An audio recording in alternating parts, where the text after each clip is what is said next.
It does not take money to make money. Yes or no? Most people would answer, yes, it takes money to make money. And you could not be more wrong. Here's how the financial system trapped you into staying poor. So if you just start at the very root of like where people are, and then like you guys, let's say, like you make money from whatever, however you do it, and then you put it in the bank. So the banking system is another one. The educational system is not set up at all to teach you anything other than keeping it here. So you think about the retirement accounts, all government fabricated so that they're gleaning from your paychecks, right? Insurance policies, same thing. The entire insurance industry is based taking it out of your paychecks. It's all part of the financial services industry. Pensions, like my dad, like people working, all pensions, and it all boils down to wealth management. But at the end of the day, it's all whole PO. So what happens is when you go to school, and then as you become more educated here, then you start to realize, like that's when you start to learn about inflation or debt or OPM, which is over there. How do you use this money to make you money? Does that make sense? So it's really Main Street versus Wall Street. Wall Street wants your money.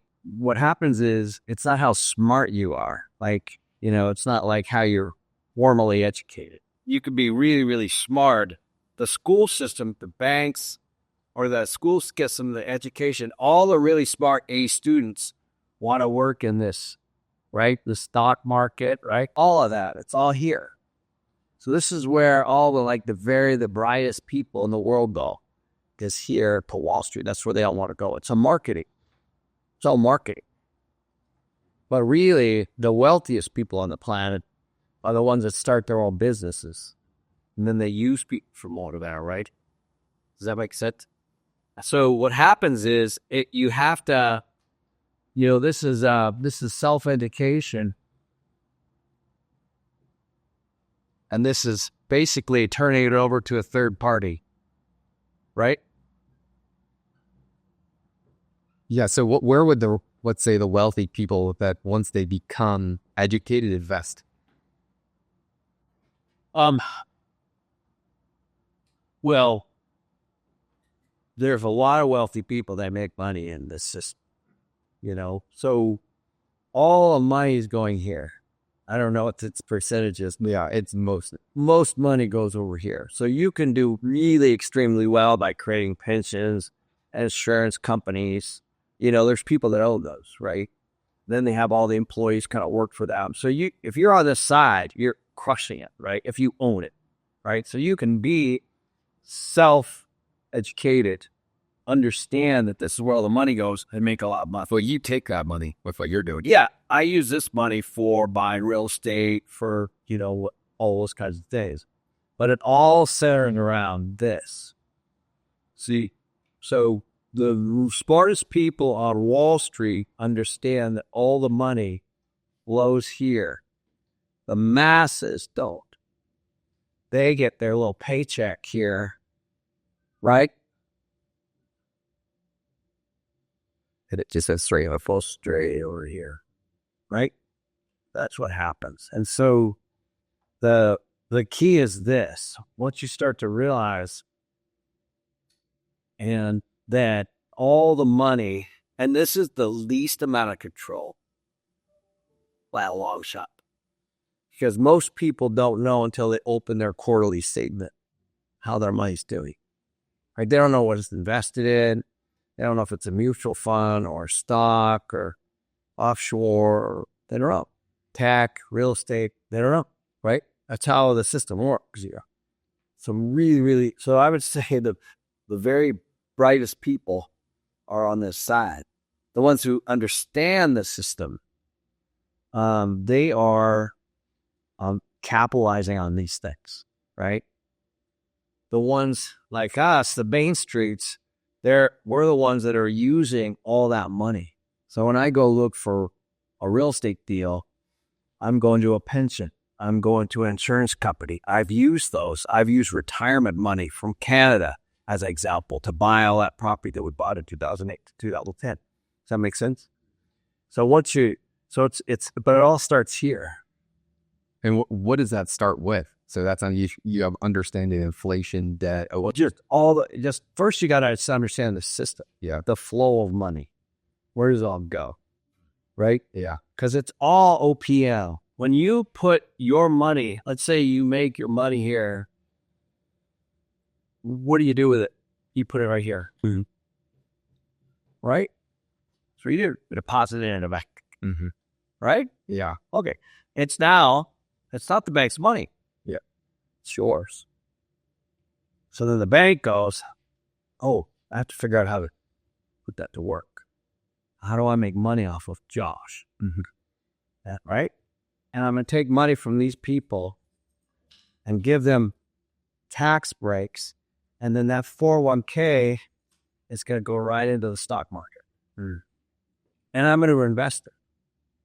So these people, once I get it, they don't have the ability to invest. So everybody's just taking away from this paycheck, right?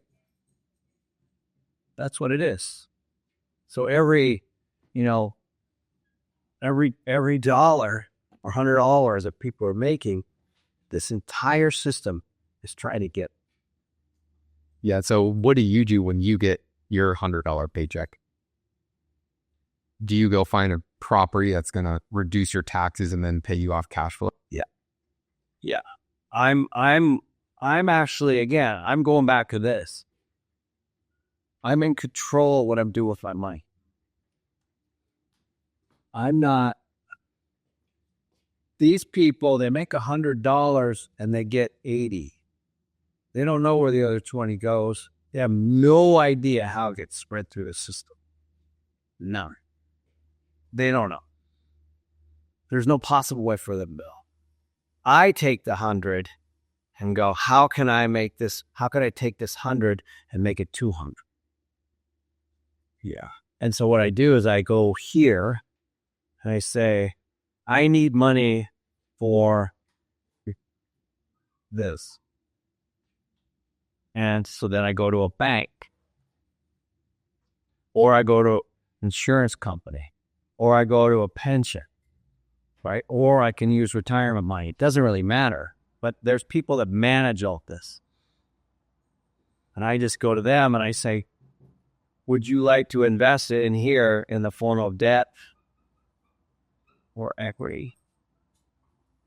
So would your LPs have more control over their money than? Well, that's what they're doing. They're bypassing that. Now, it might be with after-tax dollars, right? They might still be doing all this stuff. And then their excess cash goes, this is what everybody fights for.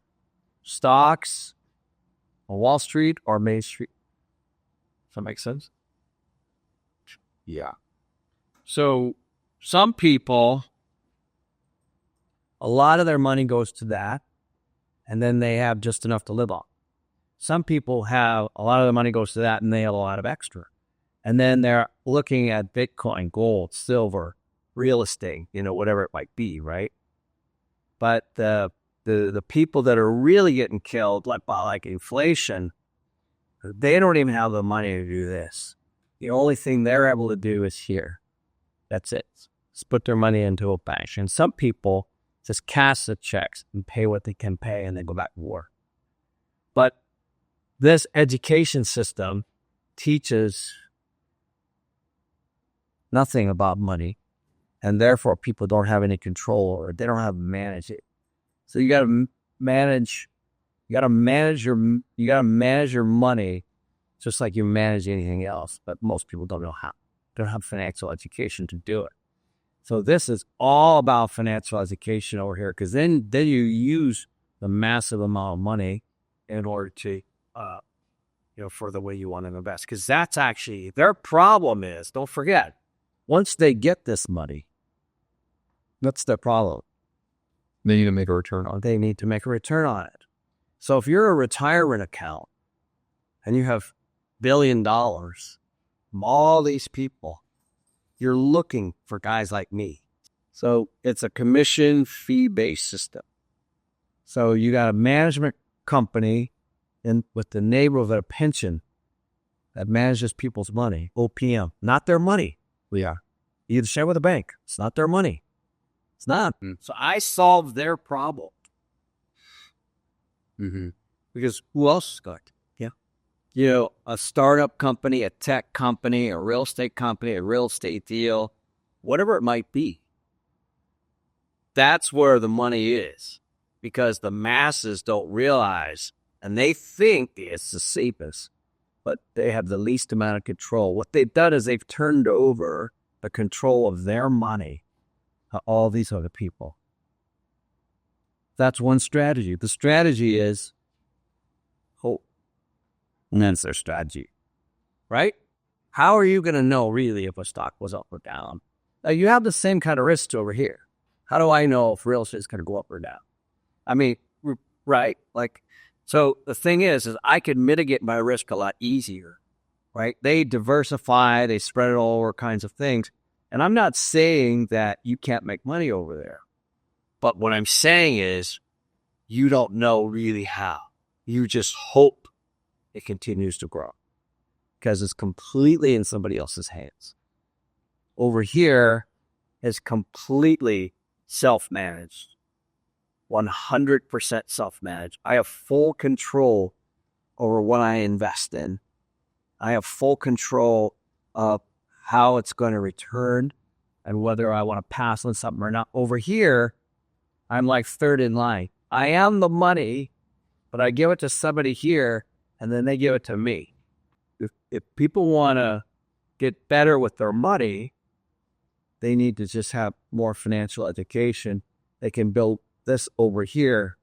Even if they still give it over here, all they have to do, they'll ask better questions.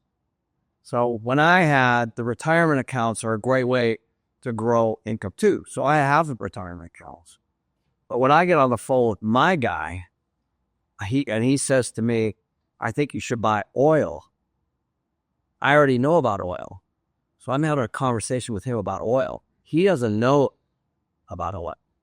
So this is, again, back to education, where he's saying you should invest in gold. I say physical gold or ETFs, because there's a difference. ETF is paper. That's a stock, because I'm bull. Again, back to education. So I'm not against this side, but I do want to know, how are they managing it? Are they just allocating it, and trying to hit, certain bogeys and make sure it grows up? More than likely.